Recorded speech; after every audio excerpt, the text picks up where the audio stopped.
ನಮಸ್ಕಾರ. ನನ್ನ ಹೆಸರು ಮಹಾಲಕ್ಷ್ಮಿ. ಎಲ್ಲರೂ ಚೆನ್ನಾಗಿದ್ದೀರಾ ಅಂತ ಭಾವಿಸ್ತಾ ಈ ವಿಡಿಯೋವನ್ನು ಶುರು ಮಾಡ್ತಾ ಇದ್ದೀನಿ. ಇವತ್ತಿನ ವಿಚಾರ ದಾನದ ಬಗ್ಗೆ.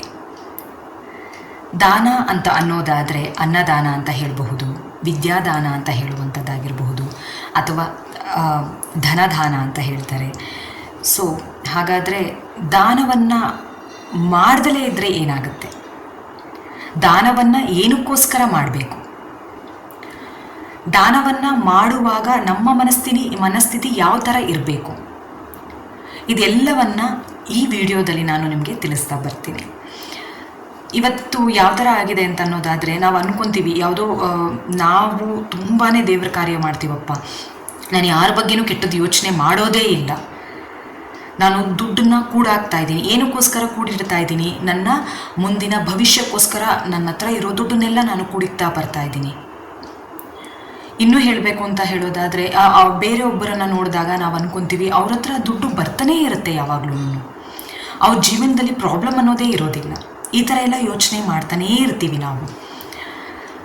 ನಾವೇನಾದರೂ ದಾನವನ್ನು ಮಾಡದಲೇ ಇದ್ದೀವಿ ಅಂತ ಅನ್ನೋದಾದರೆ, ಅಥವಾ ನೀವು ನಿಮ್ಮಲ್ಲಿ ನೀವೇ ಗುರುತಿಸ್ಕೋಬಹುದು, ನಿಮ್ಮಲ್ಲಿ ಏನಾದ್ರೂ ನಾನು ಒಳ್ಳೆ ಕರ್ಮನ ಮಾಡ್ತಾ ಇದ್ದೀನಿ, ಒಳ್ಳೆ ಕಾರ್ಯಗಳನ್ನು ಮಾಡ್ತಾ ಇದ್ದೀನಿ, ಆದರೂ ನನಗೆ ಪ್ರತಿಫಲ ಸಿಗ್ತಾ ಇಲ್ಲ. ಇನ್ನೂ ಹೇಳೋದಾದರೆ, ನನಗೆ ಫಿನಾನ್ಷಿಯಲಿ ಸ್ಟೆಬಿಲಿಟಿ ಇಲ್ಲ, ನಾನು ಇನ್ನೂ ಹಣದಲ್ಲಿ ನನಗೆ ಪ್ರಾಬ್ಲಮ್ ಬರ್ತಾ ಇರುವಂಥದ್ದು, ದುಡ್ಡು ಬರ್ತಾ ಇದೆ, ದುಡ್ಡು ಕೈಯಲ್ಲಿ ನಿಲ್ತಾ ಇಲ್ಲ. ಇನ್ನೂ ಹೇಳಬೇಕು ಅಂತ ಅನ್ನೋದಾದರೆ, ಮನಿನ ನಾವು ಕೂಡಿಡ್ತಾನೇ ಇರುವಂಥದ್ದಾಗಿರಬಹುದು, ಯಾರಿಗೂ ಕೊಡ್ದಲೇ ಇರುವಂಥದ್ದಾಗಿರಬಹುದು. ಈ ಥರ ಎಲ್ಲ ಮಾಡ್ತಾ ಬರ್ತಾ ಇದ್ದೀರಾ ಅಂತ ಅನ್ನೋದಾದರೆ, ನೀವು ಅರ್ಥ ಮಾಡ್ಕೊಳ್ಳಿ, ನಿಮ್ಮ ಮನಿ ಅಥವಾ ನಿಮ್ಮ ವೆಲ್ತ್ಗೆ ನೀವೇ ಬ್ಲಾಕೇಜಸ್ನ ತೊಗೊಂಬಂದಿದ್ದೀರಾ, ಅಥವಾ ನಿಮ್ಮ ಜೀವನದಲ್ಲಿ ನೀವು ತುಂಬ ದೊಡ್ಡ ವ್ಯಕ್ತಿ ಆಗಿರಬಹುದು, ಅಥವಾ ಸಮೃದ್ಧಿನ ಹೊಂದಬೇಕಾಗಿರುವಂತಹ ವ್ಯಕ್ತಿ ಆಗಿರ್ತೀರಾ. ಆದರೆ ನೀವು ಮಾಡ್ತಾ ಇರುವಂತಹ ಒಂದು ತಪ್ಪಿನಿಂದ ನಿಮ್ಮ ಜೀವನದಲ್ಲಿ ಮನಿ ಅನ್ನೋದು ಬರ್ತಾ ಇರೋದಿಲ್ಲ, ಪ್ರಾಸ್ಪರಿಟಿ ಅಂತ ಅನ್ನೋದು ನಿಮ್ಮ ಹತ್ರ ಬರ್ತಾ ಇರುವಂಥದ್ದಿಲ್ಲ. ಇನ್ನೂ ಹೇಳಬೇಕು ಅಂತಂದರೆ, ವೆಲ್ತ್, ದುಡ್ಡು ಅನ್ನೋದು ನಿಮ್ಮ ಹತ್ರ ಬರ್ತಾ ಇರೋದಿಲ್ಲ. ಹಾಗಾದರೆ ಏನು ಮಾಡಬೇಕು ಅಂತ ಹೇಳೋದಾದರೆ, ದಾನವನ್ನು ಮಾಡುವಂಥದ್ದು. ಯಾವ ಥರ ದಾನ ಮಾಡಬೇಕು? ಯಾವ ದಿನಗಳಲ್ಲಿ ದಾನ ಮಾಡಬೇಕು? ದಾನನ ಯಾವ ಮಂಗಳಕರವಾದ ದಿನಗಳು ಅಂತ ಹೇಳುವಂಥದ್ದು, ಅಕ್ಷಯ ತೃತೀಯ ಆಗಿರಬಹುದು, ಹಬ್ಬಗಳಲ್ಲಿ ಆಗಿರಬಹುದು, ದಾನವನ್ನು ಮಾಡೋದನ್ನು ಅಭ್ಯಾಸ ಮಾಡ್ಕೋಬೇಕು. ದಾನ ಅಂದ ತಕ್ಷಣ ನಿಮ್ಮ ಹತ್ರ ಇರೋದನ್ನೆಲ್ಲ ಕೊಡುವಂಥದ್ದಲ್ಲ, ನಿಮ್ಮ ಕೈಯಾಗಲಿ ಎಷ್ಟು ಆಗುತ್ತೋ ಅಷ್ಟನ್ನು ದಾನವನ್ನು ಮಾಡುವಂಥದ್ದಾಗಿರಬಹುದು.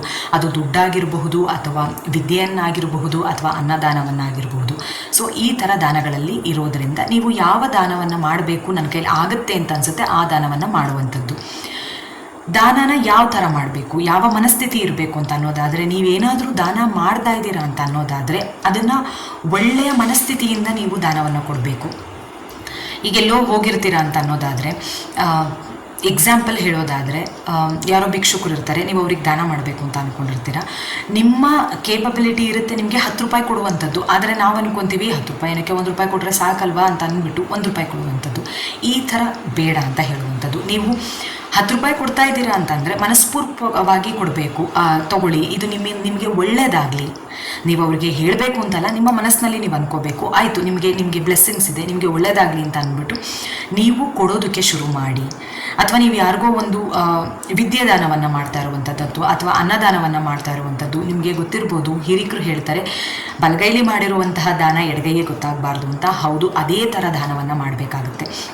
ಈ ಥರ ನೀವು ದಾನ ಮಾಡ್ತಾ ಬರೋದ್ರಿಂದ ನಿಮ್ಮ ಜೀವನದಲ್ಲಿ ಫಿನಾನ್ಷಿಯಲ್ ಸ್ಟೆಬಿಲಿಟಿ ಅನ್ನೋದು ಶುರುವಾಗುತ್ತೆ.